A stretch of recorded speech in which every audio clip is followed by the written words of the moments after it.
All right. Congratulations. We've all made it through another week, and it's Breakfast with Chuck, the rare Unicorn Saturday edition. Good morning, Curtis. Good morning. Oh, man. Man, I had a long day. Today or yesterday? Yesterday. I left the house at like 7 a.m. and got home at like 6 p.m. Yeah. What did you do? Today's show, sponsored by Reno Tahoe Audi. And the dispensaryNV.com, where you can get gelato resin, the Larry Bird Great White Hope weed, amazingly cheap. And it provides an uplifting amount of joy and an amount of creativity that is rarely seen. Just great. So, the fine folks at Reno Audi have a wonderful little guest cottage to live in while they're working on your car. Yeah. And they have a giant screen TV in there. And strangely enough, yesterday it looped Breakfast with Chuck for many hours. Because, people are coming in, they're like, what is that plate there? And what? So what did you do? Like feed it through your phone or something? No, they have a YouTube option on their TV. So you just switched it to something more important. Something way more important. You exploding in a wooden chair. Yeah, and other, all the whole week. They got an entire week of Breakfast with Chuck and Curtis, and it was God. It was perfect for me. The service manager, Lloyd Barnes, lovely guy, very helpful. Took care of all our needs, and I suspect he's now a big fan of whatever this is. Whatever we're doing. Whatever this is. It's it was a good time, but it took forever. And then I went out to a bookstore. I hadn't been in a bookstore in 14 months, and ate in a place. And fine Lloyd lent me a brand new Q3. What's that? It's a small sized Audi SUV that I must say is my new favorite car. It was way fun to drive. It was nice. Audi doesn't change their cars much over the years. They all kind of look the same inside and outside. They'll do a all custom. Cars look the same. They'll do no. These guys all literally look the same. If you get a Tesla from one month to the other, you have a Hyundai parked right next to a BMW, parked right next to a Honda. They're all exactly the same. The dentist office the other day, I went out to my Audi and got in a car next to me that looked like my car, that had a different human being in it, and it was a Toyota. I've done that more than once. Yeah. But the Audis, in my book, whatever, you like Audis, whatever. I do like them. In my book, the biggest pricks on the road drive BMWs, and the second biggest pricks drive Audis. Really? Mm-hmm. I owned a BMW. There you go. And I use the passenger seat as a the whole Bavarian automotive. Yeah, I'm a little stuck. Well, no, and I use the passenger seat as a restroom more than once. It's what it is. Yeah. It was fine. I like the Audis. I think they're nice. They're bigger than the... I'm just saying, in general, cars, they're just... Cars? Well, it's not... I guess there's still kind of status connected to them. Really? on a primitive level, but to me, a car to me is you used to be able to achieve status even with cheap cars. You know, you there was a real identity to them. I mean, if you drove a Gremlin, then you were, that type of person. If you drove a Cadillac with big wings on it, you could really kind of establish a personality. Now every personality is exactly the same. It's just they do look alike. Although this came down to conformity, and there's only 3 colors available unless you order it. It's either black, white, or silver. Yeah, this was fluorescent orange. I'm angry. You're no kidding. Wow, I didn't know you. I didn't. These special Unicorn Saturday things have got to stop. All right, it doesn't hurt as much to laugh, but oh boy. This thing was bright orange, Curtis. Oh, that's cool. Yeah. See, well, the thing I know about you is like, yeah, I could sit here and generalize, about people who drive Audis, but you don't fall into any category. Yeah. And if it's bright orange, I'm all for it. That's kind of cool. You can find it in the parking lot. Pretty easy. Can we call it the kumquat? Kind of. You can almost tell it's coming, can't you? He's going to buy that thing, isn't he? She said. Anyway. Exactly. Had a couple of earthquakes here yesterday. Okay, so when you sent me the text and the text said bored earthquakes in Lake Tahoe, and I was like, what does that mean, that he's bored? I was bored at the car dealership until I figured that I could hook up the YouTube to the damn TV, and then I got excited. Yeah, but so you were just typing random words? I was trying to type, there were 4 earthquakes in Lake Tahoe, but... Oh, but the spell correct changes it to... Yeah. Ooh, and the breakfast this morning is Bombay potato with egg. What's a Bombay potato? I don't know, an Indian burrito, maybe. All vegetarian. Oh, like that's a breakfast wrap or whatever? Right. You need to watch the show so you can see the food. That'll help. We got a laugh track, too. So a Bombay potato is just what? It's got certain Indian spices on it or something? I guess. It tastes good. Who's laughing? No, that's my new laugh track. That's your laugh track. You can see him. He's right here. Why does it always laugh at inappropriate things? Yeah. Oh, that's pretty good. That kind of sounds like Sal. Laughing Sal. Yeah, it kind of is. That's why I got him. Then on the back of his head it said, "What's so funny?" I don't know. Well, if we have a Laughing Sal, we should get a Zoltar, too. I have a Laughing Sal video. I'm sure you do. Didn't you own a Zoltar at one point? No, I wish. There's a Laughing Sal in Santa Cruz at the boardwalk. One of the 2 left. There was only 2, right? Yeah. Yeah. So. Because Zoltars, they mass produced them. I mean, right. I think you can find those on Amazon probably. Pretty sure there's one down at the Santa Monica Pier. God. So all day, dude. The pier is kind of overrated, I think. But anyway. All day in, car dealer, food. Yeah. Oh, I did find the Mr. Beast thing. The what? Do you know what Mr. Beast is? I was having this conversation yesterday. Mr. Beast? Yeah. Mr. Beast on YouTube is this guy who gives away stuff. Yeah. Like big stuff. Crazy stuff. Like he'll go down and buy all the cars at a car lot and then give them away as people are shopping for cars. How do we come into contact with this person? Well, I am in contact with this person.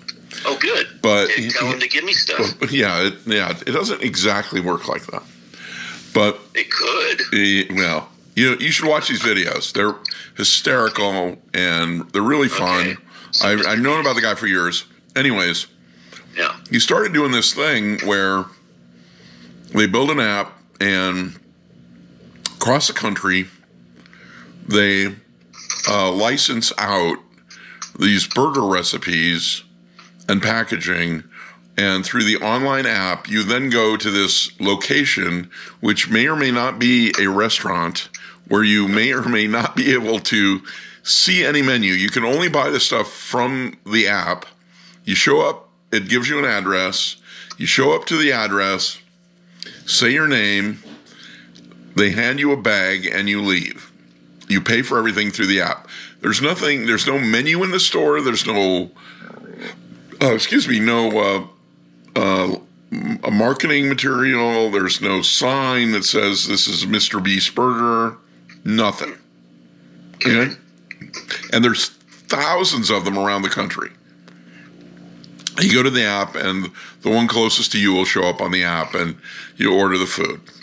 Well, I've been trying to, find this place because I knew that there were two of them over there, but they're either never open or something is weird.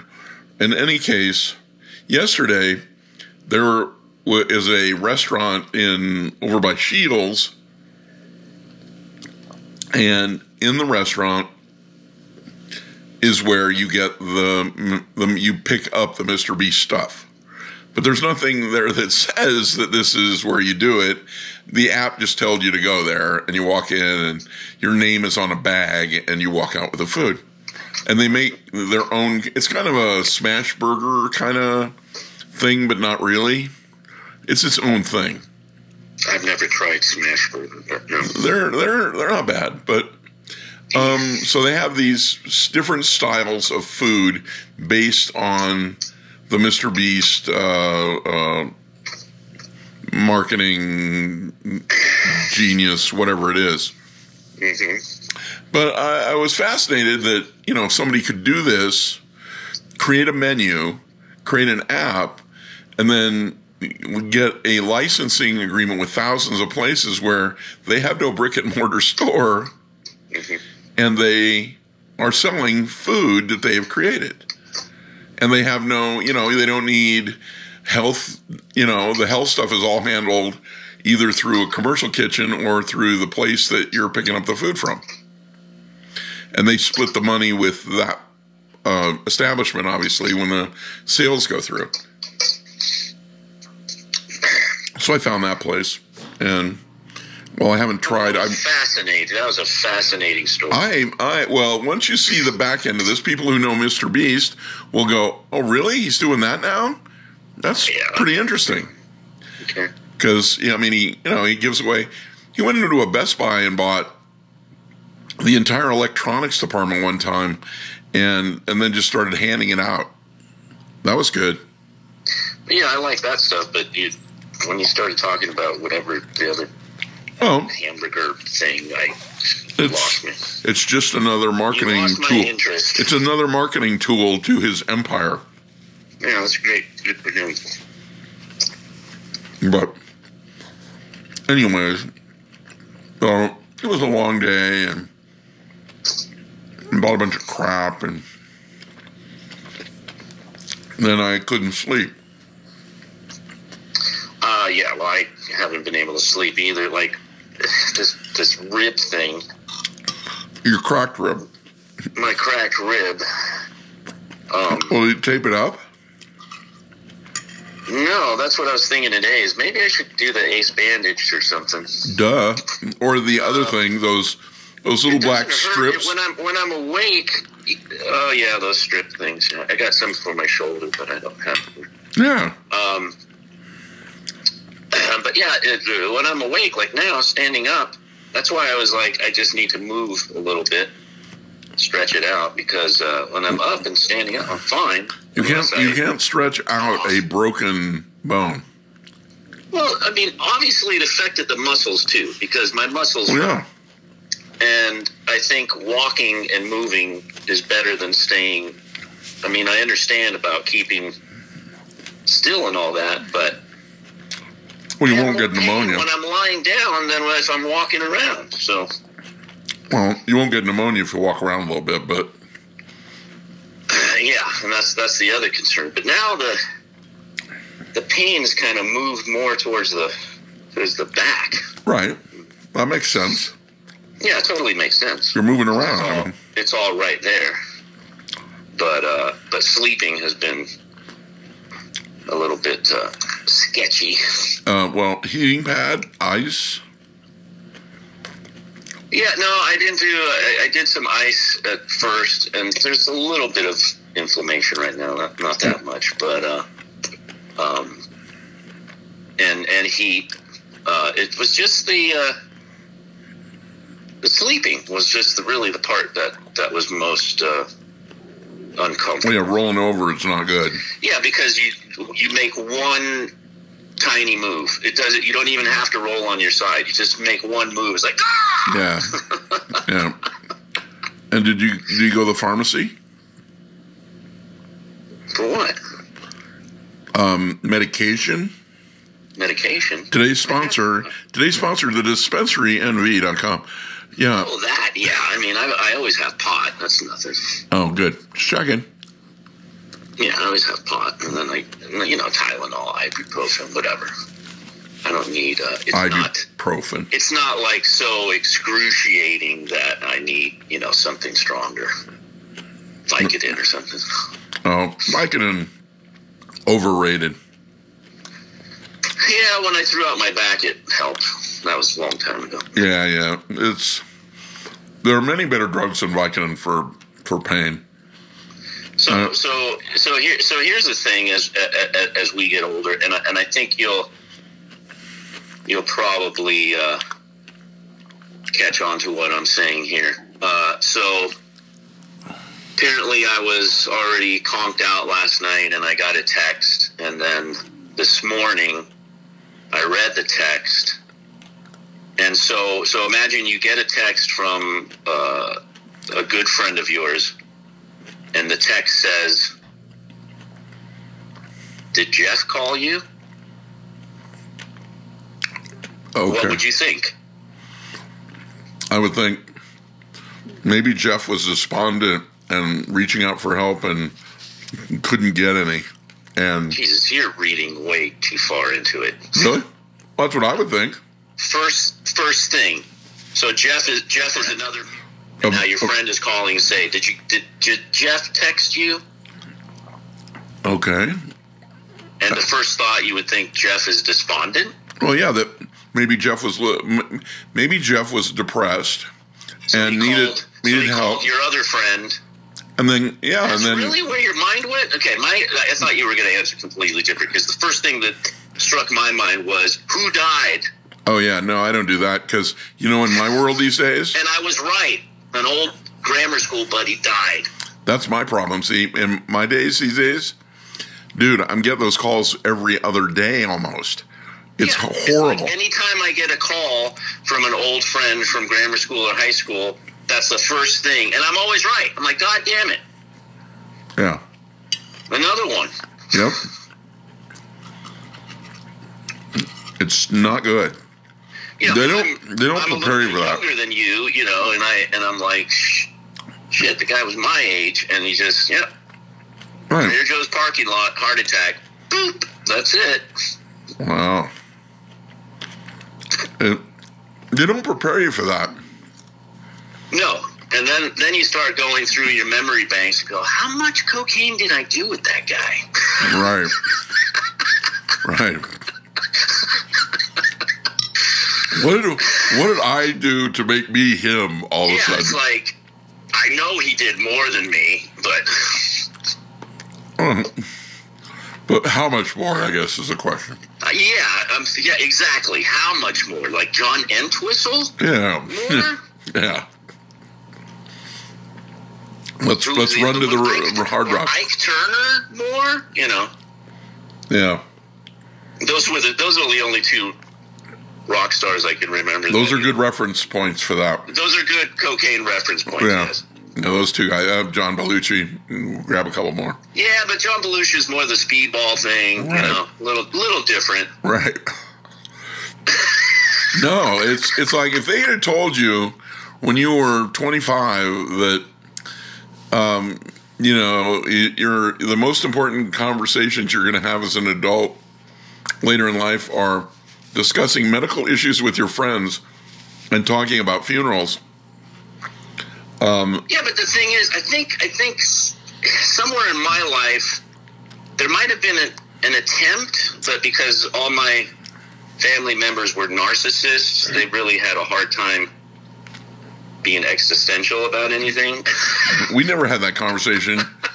I mean, I didn't, my parents didn't tell me they were putting my dog to sleep when I was a kid, okay? Right. Oh, yeah. Yeah. So, well, my dad was the type of dad who they're not necessarily. It's not like the dog is sick and needs to be put down. No, right. The dog. You just come home and the dog is gone. Right. That's what happened to me.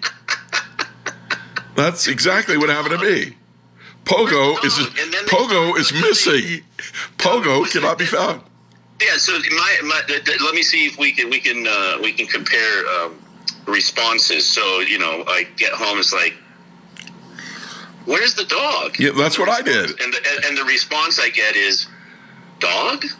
Yeah, I don't remember what I got, but from that day, I had two ways of thinking of this. If I'd have known about it in advance, maybe I could have scored something earlier in the day that would have made the pain less. You know what I mean? A toy, something, whatever. Yeah. But I didn't, and now I'm back home, and the dog is gone. And to this day, my vision of that dog is, A, the last time I saw him, and B, what happens to a dog when he isn't at your house anymore and he's probably not coming back. And I always have this picture of them putting him in a burn barrel or something, which is a horrible feeling to have for, sticking it in a bucket and putting it down the well. 50 years. I mean, that's the vision I have of what happened to Pogo. He's not in the house anymore. I haven't seen him in 50 years. How did he? I mean, we've all put animals down since then, and we know what that process was, but we don't know what the process was in 68. Yeah, but see that when you put the animal down and you have that experience, it's just a horrible experience. Right. But there's closure. Right. When you lose an animal and it's like either you have to give it away or it just disappears. Or it's a lifetime of wondering. Like our dog a couple of years ago, he died in my lap with surrounded by people who loved him, and he's still here because I didn't send him someplace to get rid of, the dog. The dog is here. The carcass is still in your house? He's in the bedroom in his little box. Okay, so and he's cremated and decomposing in the bedroom. And he's with me forever. He's not. Yeah, I got my cats. Exactly. They're right on my dresser. Exactly. That's the way it should be. But back in the day, they didn't do that. I mean, my grandfather was buried on my 4th birthday, and my parents never. I didn't go to the funeral, and I don't understand. Right. I mean, I take children to funerals. Yeah. I don't see this as a problem, but not then. They didn't do it. I can remember my parents leaving and coming. They didn't talk about death. Yeah. Well, in my family, they did because they're Italians. That's all they talk about. Oh yeah, and I don't. They talk about what they're going to leave you behind when they're dead. Oh yeah, and see, I don't do the. There's some kind of weird honor or pride in that. I don't understand it. But yeah, I don't do the viewing thing anymore either. I'm not. Thing? Well, I've done it a couple of times in the last 5 years, I guess. I did it once in the last 5 years. But no more relative viewings. I have really good visuals of the people who are my relatives, and I do not need to see them not being able to talk to me. I just don't. And I'm not. So hold on. What are you saying? Funerals or what? Yeah. I mean, I'll go to a funeral, but if they have an open casket, I'm not going to do that. I'm not looking in that. You don't need to go look at the casket. No. I can't do that. That's going to be the last. If I look at a dead person in a box that I knew and is a friend of mine, that is going to be the last picture I have of that human being, and the one that's burned indelibly in my head. My father's, I have that photo, but luckily around the house I have many photos of him, and I see him in a different way. But I still, in the back of my head, there's this fuzzy picture of me in front of that open casket, and hell no, that's not happening again. Right. Well, see, my hope, if everything works out right, is that when I die, I'm going to be put into one of those bio urns, and I'm going to be an oak tree. You're going to see. I've got it all planned. And that way, like my granddaughter, my grandkids or my great grandkids could watch a tree grow. My granddaughter could go out in the field and go, "That's Grandpa." Yeah. Let's carve our name in him. See, I have a list of locations that I want the family to keep some of me. I like a small part. You're a guy who used to collect human bones, so I'd figure that'd be somewhere in the mix. And I want part of me buried with each of my grandparents, or my next to them somewhere. They can stick a little bit of me in a vial and shove it in the dirt, and then a chunk of me at Disneyland, and I'm going to be, because I deserve to spend eternity at the Pirates of the Caribbean, and maybe right there in that little gardeny area where Mickey and Walt are in the middle of the park, because I like Disneyland. Why not spend part of eternity there? What if you could be a tree in Disneyland?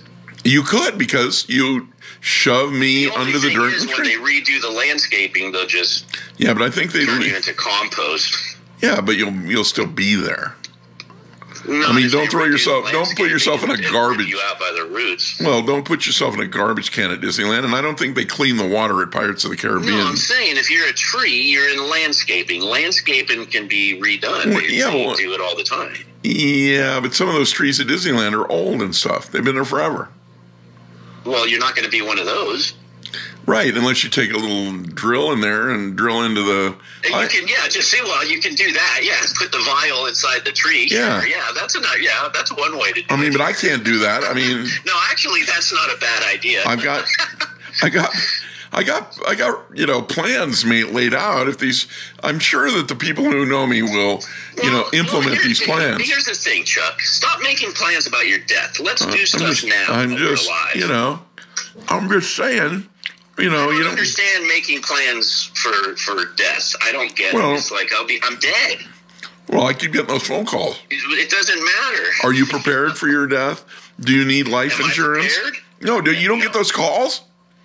What calls? 2 or 3 days a week, I get a phone call from somebody wanting to sell me burial insurance. Oh no, I get the car warranty calls.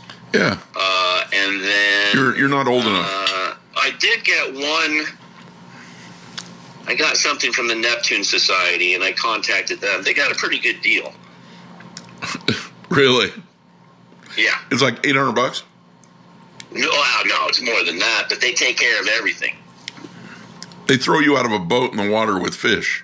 Well, you could do that, but basically in Neptune Society, it's a cremation service. But they do, I think they have hence Neptune, where you would be thrown into the water. Right. Well, fish. But, you really want to live in the? Neptune is just basically cremation. And do you want to spend eternity in a fish's bathroom? You're not spending eternity anywhere. Nothing happens. We're made of carbon and water. You don't know. You don't know that. You die. You don't know that. Maybe on a molecular level. No, there's energy. There's no consciousness. No, there's energy, dude. Whatever. We're organic material. When we die, we just decay. No, you don't think that. What happens? What happens to the energy? It dissipates or whatever. How do you know? You don't know. I don't know, but saying that you're spending eternity somewhere is basically what we've been fed to believe, that there is an eternity somewhere. Well, no. It's just a belief. It's just a belief. No. My plan. It's not based in any kind of factual anything. Well, none of it is, because you can't tell. How do we know we don't live in a giant snow globe? Yeah, but we had the same conversation the other day, but we were talking about flat earthers. Yeah. Okay. It's the same thing. You know what my plan is? Here's my plan. After death, because I have a plan, I'm going to watch everybody. Having a plan, wanting to be cremated or being. Well, maybe I can't. No. Maybe fine. Maybe I can't implement the phrase spending. Where I'm going to spend my eternity. Well, I didn't give you.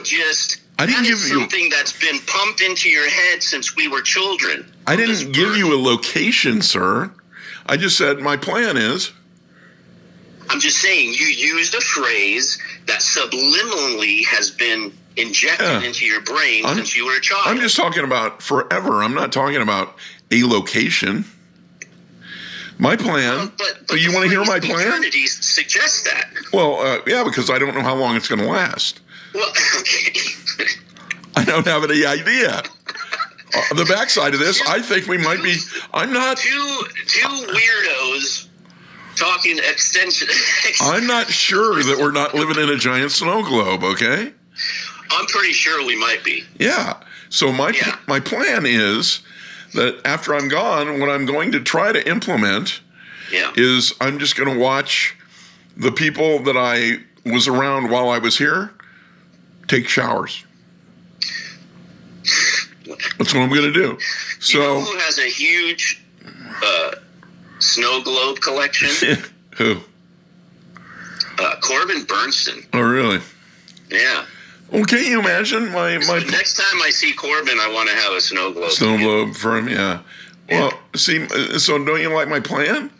And I'm telling everybody. So after I'm gone, the plan is fine. I had a problem with the phrase. The phrase, okay. Well, the phrase was not what it was meant to be. If I want to spend my eternity, it's like, what? Well, I want to spend forever. After I'm dead, I assume something's happened. That particular phrase. Spend in eternity. My assumption. Subliminal phrase. Yeah. It's like plop plop fizz fizz. You can't get it out. It's in there.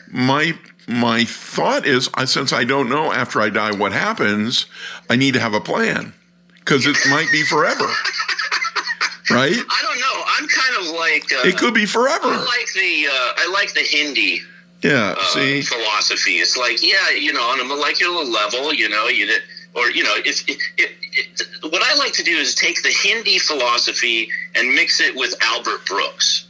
And then you have the whole, you made some bad decisions and we're going to have to send you back. Things happen. You weren't Meryl Streep and you didn't buy stock in Casio when you should have. So you got to go back. Yeah. I mean, so my thing is, I'm just telling everybody that, after I'm gone, that my plan is to watch everybody I know take showers. And then the last thing they'll remember after the whatever is every time they're in the shower, they're going to go, I wonder if that son of a bitch is watching. Because there's that.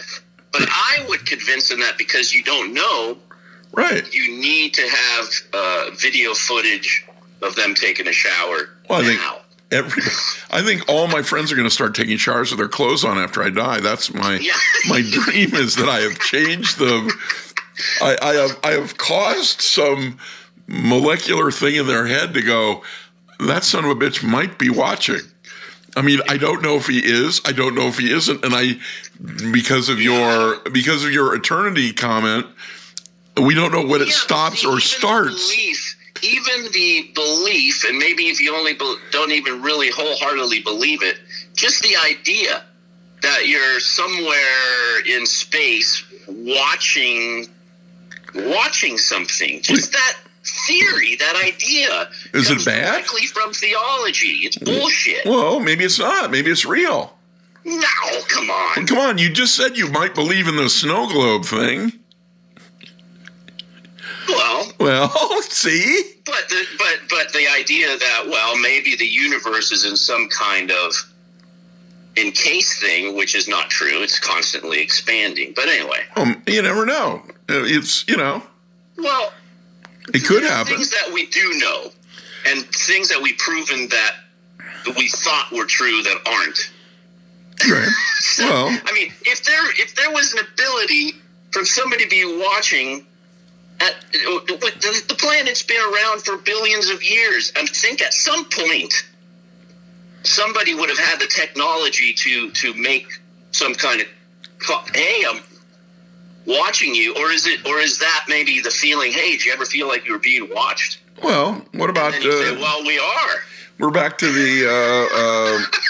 We're back to one of our favorite musicians and his song. What is it like? I mean, do you put coins through the binoculars? Maybe. I want to check out Chuck today. Maybe.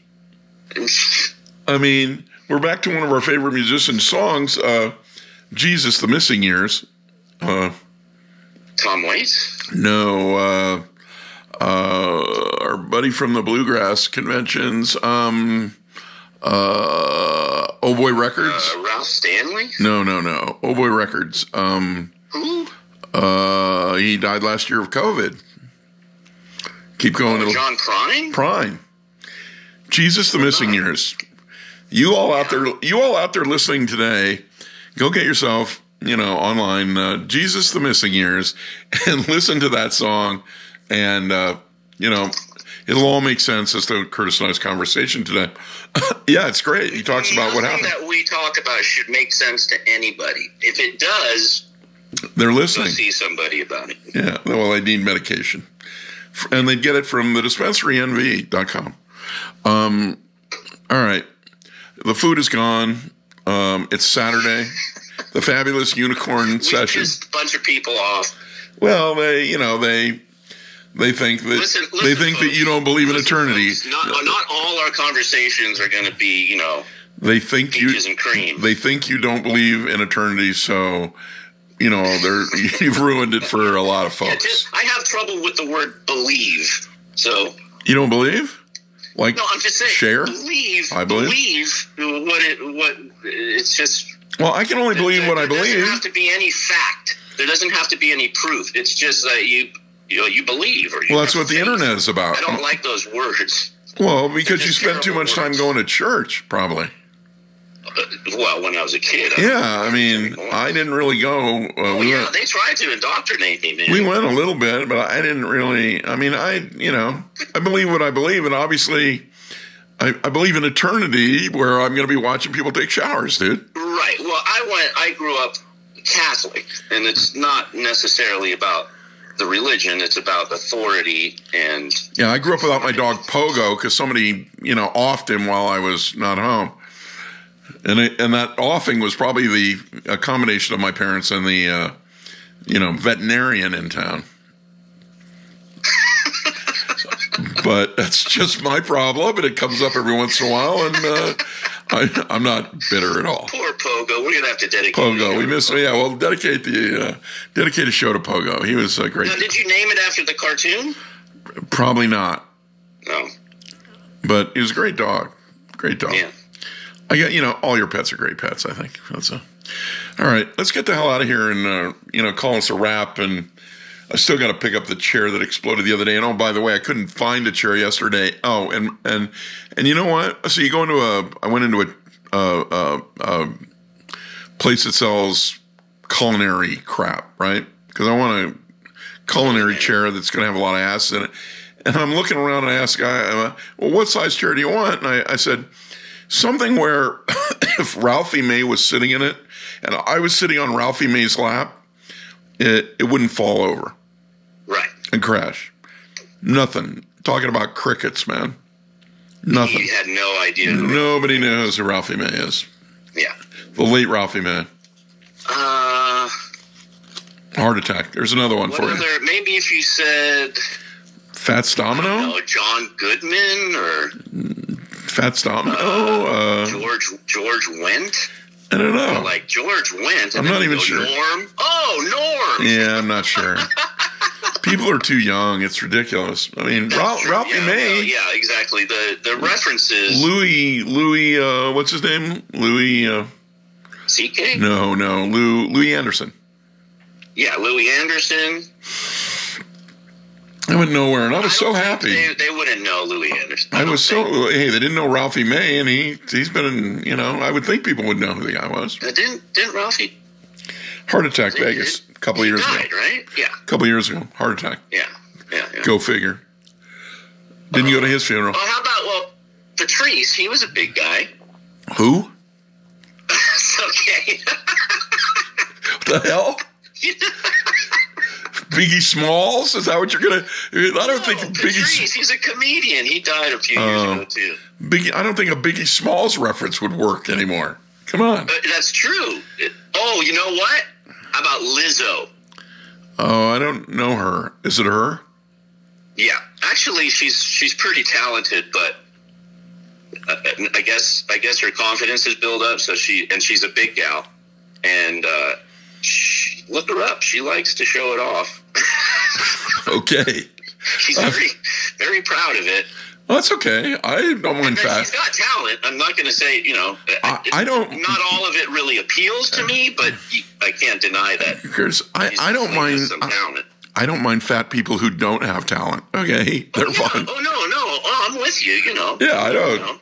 If that's what you want to do, you should do it, and don't stop. Well, when we grew up with less PC, and I mean, I'm not saying it was all great. Of course, there were bad things that we were akin to without even knowing it. But back then we had fat people that were hilarious, and Jackie Gleason and right, Fatty Arbuckle. Fatty Arbuckle. Look at him. He lost everything over a mistake. What the hell? Yeah, wasn't even a mistake. All right, I'll be in touch, and everybody else have a nice weekend, and God bless you. I can't sneeze. If I sneeze, it hurts.